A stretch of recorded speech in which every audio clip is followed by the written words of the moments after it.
വിദ്യാർത്ഥികളെ പ്രതിസന്ധിയിലാക്കി CBSE website പണിമുടക്കുന്നത് തുടരുകയാണ്.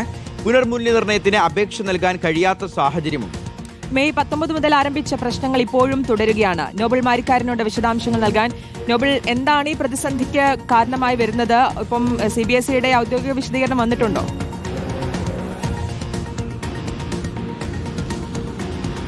ശ്രുതി, CBSEയുടെ ഔദ്യോഗിക സൈറ്റിൽ പ്രശ്നങ്ങൾ ആരംഭിച്ചത് മെയ് 19-ലാണ്. പ്രധാനപ്പെട്ട കാര്യം എന്ന് പറയുന്നത് വിദ്യാർത്ഥികൾ +2 വിദ്യാർത്ഥികളുടെ പുനർമൂല്യനിർണ്ണയവുമായി ബന്ധപ്പെട്ട പ്രശ്നങ്ങളാണ് ഇപ്പോൾ കണ്ടുവരുന്നത്. കാരണം വിദ്യാർത്ഥികൾക്ക് അവരുടെ ഫീസുകൾ അടയ്ക്കാനോ അല്ലെങ്കിൽ നിലവിലത്തെ ഉത്തരക്കടലാസ് സ്കാൻ ചെയ്ത് വയ്ക്കുമ്പോൾ അതിന് ക്ലാരിറ്റി ഇല്ലാത്തമായ സാഹചര്യങ്ങൾ ഉണ്ടാകുന്നുണ്ട്. ലിങ്കുകൾ പല ഘട്ടങ്ങളിലും തുറക്കാൻ കഴിയുന്ന സാഹചര്യമുണ്ട്. അത്തരത്തിൽ മൊത്തത്തിൽ പ്രതിസന്ധിയാണ് എന്നാണ് വിദ്യാർത്ഥികളും അധ്യാപകരും വ്യക്തമാക്കുന്നത്. ഇത് അവരുടെ പുനർമൂല്യ പ്രവർത്തനത്തെ അടക്കം ബാധിക്കുന്നു എന്നുകൂടി വ്യക്തമാകുന്നു. 23-ാം തീയതിയാണ് ഇത്തരത്തിൽ ഈ ചോദ്യപേപ്പറുകൾ സ്കാൻ ചെയ്ത് അപ്ലോഡ് ചെയ്യാനുള്ള സമയം നൽകിയിരിക്കുന്നത്. ഇന്നിപ്പോൾ തീയതിയിലേക്ക് അടുക്കാൻ പോകുന്നു. ഈ പശ്ചാത്തലത്തിൽ ഇപ്പോൾ 3 ദിവസമായി 19-ാം തീയതി മുതൽ ആരംഭിച്ചിരിക്കുന്ന പ്രതിസന്ധി ഇപ്പോഴും മാറാത്തത് വിദ്യാർത്ഥികളുടെ ഭാവിയെ അടക്കം പ്രതിസന്ധിയിലാക്കുന്നുണ്ട് എന്നാണ് മാതാപിതാക്കൾ വ്യക്തമാക്കുന്നത്. നിലവിൽ CBSE ഈ പ്രശ്നം പരിഹരിക്കാൻ നീക്കം ആരംഭിച്ചിട്ടുണ്ട് എന്ന് മാത്രമാണ് വ്യക്തമാക്കുന്നത്. പക്ഷേ അപ്പോഴും പൂർണ്ണമായും ഈ പറഞ്ഞ പ്രശ്നം പരിഹരിക്കാനുള്ള സാവകാശം പൂർണ്ണമായി പരിഹരിക്കാൻ കഴിഞ്ഞിട്ടില്ല എന്നാണ് ഏറ്റവും പ്രധാനപ്പെട്ട കാര്യം ഇനിയിപ്പോൾ. കാരണം നിലവിൽ 23-ാം തീയതി വരെയാണ് ഇത്തരത്തിൽ ഈ പറഞ്ഞ ചോദ്യപേപ്പറുകൾ അപ്ലോഡ് ചെയ്യാനുള്ള സമയപരിധി നൽകിയിരിക്കുന്നത്. അതിനിപ്പോൾ നീട്ടി നൽകാനുള്ള സാധ്യത അടക്കം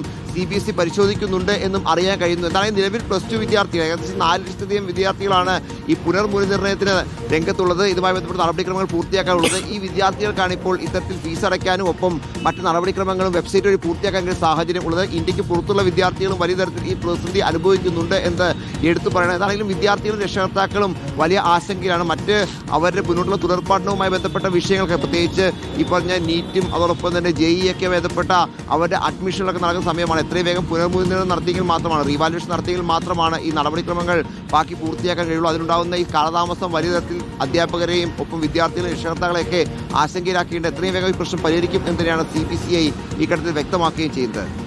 ശരി, നോബൽ മാരിക്കാരനാണ് വിശദാംശങ്ങൾ നൽകിയത്.